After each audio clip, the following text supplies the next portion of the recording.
جی اب ہم تبصرہ کرنے لگے ہیں کل کی ایک خبر پر۔ لبنان میں حزب اللہ پر شدید سائبر حملہ، ایک ساتھ سینکڑوں پیجز دھماکوں سے پھٹ گئے، اور ساتھ ہی ہم آپ کو بتائیں کہ حزب اللہ کے ارکین سمیت 11 افراد شہید، 3000 سے زائد زخمیوں میں ایرانی سفیر بھی شامل ہیں۔ اچھا، آگے حزب اللہ کا اسرائیل کو بہت جلد جوابی حملے کے لیے تیار رہنے کا پیغام، صہیونیوں کا وہ حال کریں گے کہ دنیا دیکھے گی۔ جی آج کی یہ خبر ہے اور اس پہ ہم بات کریں گے۔ ہمارے ساتھ جو صحافی موجود ہیں، میں سب سے پہلے تو ان کا تعارف کروا دوں۔ ہمارے ساتھ موجود ہیں منصور جعفر صاحب، جو ایکسپرٹ ہیں مڈل ایسٹ افیئر کے حوالے سے۔ جی السلام علیکم۔ وعلیکم السلام۔ سر، سب سے پہلے تو ہم بات کریں گے کہ اسرائیل کا سائبر حملہ، اب یہ ایک نئی صورتحال اس نے اختیار کر لی ہے، آپ اس کو کس طرح سے دیکھ رہے ہیں؟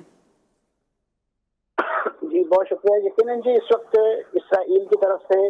جو مشرق وسطیٰ میں خاص طور پہ ان کا ایک جو گریٹر مڈل ایسٹ بنانے کا پلان ہے، اس کو ایک نئے لیول پہ لے جانے کی، اس جنگ کو ایک نئے مرحلے پر لے جانے کی جو ایک کوشش ہے،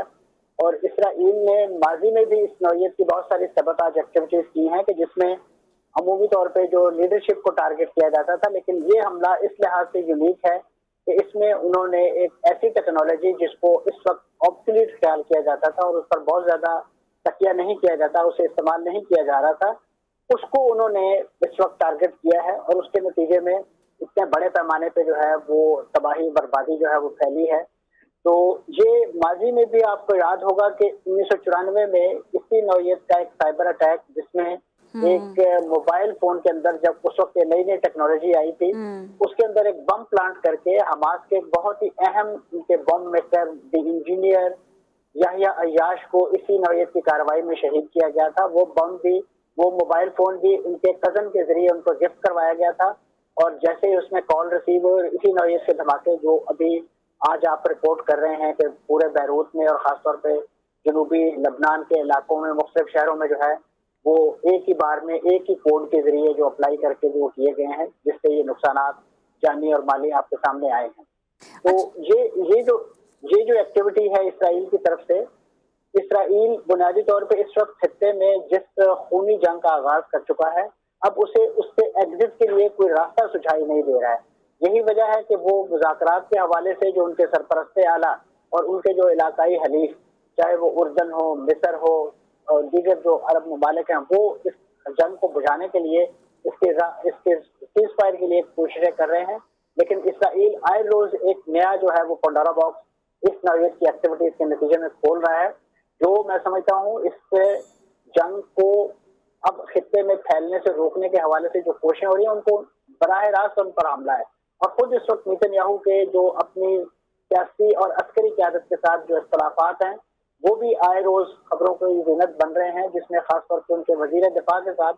جو مختلف جو اہم اجلاس ہیں، اس دوران گالم گلوچ تک کی کیفیت جو ہے وہ رپورٹ کی جا رہی ہے۔ تو آپ سوچ سکتے ہیں کہ ایک ایسی ذہنی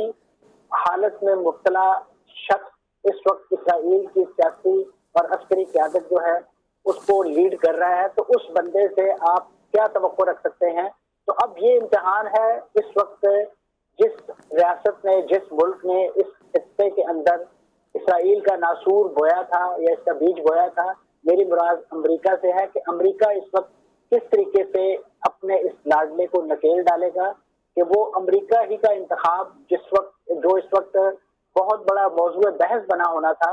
اگر عام دن ہوتے اور امن کا دور دورہ ہوتا، تو وہاں پہ اس وقت پورے میڈیا میں اس وقت امریکی الیکشن کی بات ہو رہی ہونی، لیکن اس وقت خود امریکہ کے اندر بھی یہ پوری مشرق وسطیٰ کی جنگ ان کے میڈیا پر چھائی ہوئی ہے، ان کے کیمپسز میں اسی پر بات ہو رہی ہے، ان کا انٹیلیجنسیا، ان کے تھنک ٹینک تمام کے تمام انہی پر کام کر رہے ہیں، پھر ان کی اپنی اندرونی سیاست ہے، وہ بھی اس وقت تمام کی تمام جو ہے وہ غزہ کے فلسطینیوں کے لہو کے ساتھ جو ہے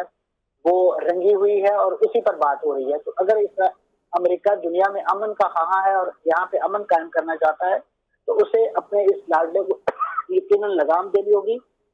ورنہ اس جنگ کے جو شعلے ہیں وہ دیگر ملکوں تک، ہمسایہ ملکوں تک اگر پہنچ گئے تو پھر اسے بجھانا نہ امریکہ کے اختیار میں ہوگا، اور نہ پھر جو ہے وہ اسرائیل اس کو قابو کر سکے گا۔ اچھا جی، اس کے ہم ایک تو پہلے یہ بات کریں گے کہ یہ جو پیجز کے ذریعے حملہ کیا، یہ کیا صہیونی اپنی طاقت جو ہے وہ شو کرنا چاہ رہے ہیں، کیونکہ ان کو پتہ ہے کہ آگے سے اٹیکنگ سچویشن ہو سکتی ہے، تو اس طرح کا حملہ کیا جانا اس کی وجہ کیا ہو سکتی ہے؟ دیکھیں جی، اسرائیل جو ہے وہ بنیادی طور پہ ہر اس رابطے کو، ہر اس کمیونیکیشن کو خراب کرنے کی کوشش کرتا ہے کہ جس کے نتیجے میں جو بھی اس وقت ان کے مخالفین ہیں، یعنی جو مزاحمت کار ہیں، جو مجاہدین ہیں، جو جنگجو ہیں،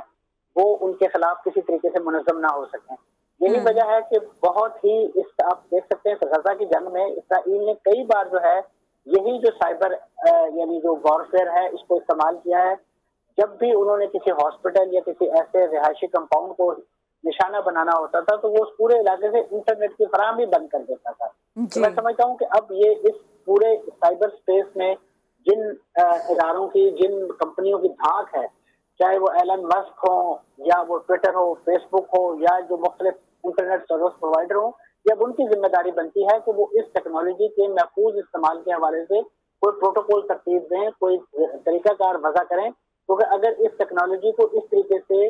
اپنے دشمنوں کو نشانہ بنانے کے لیے، اپنے مخالفین کو نشانہ بنانے کے لیے استعمال کیا گیا تو پھر جس گلوبل ولیج میں رہنے کا ہم دعویٰ کرتے ہیں تو اس گلوبل ولیج میں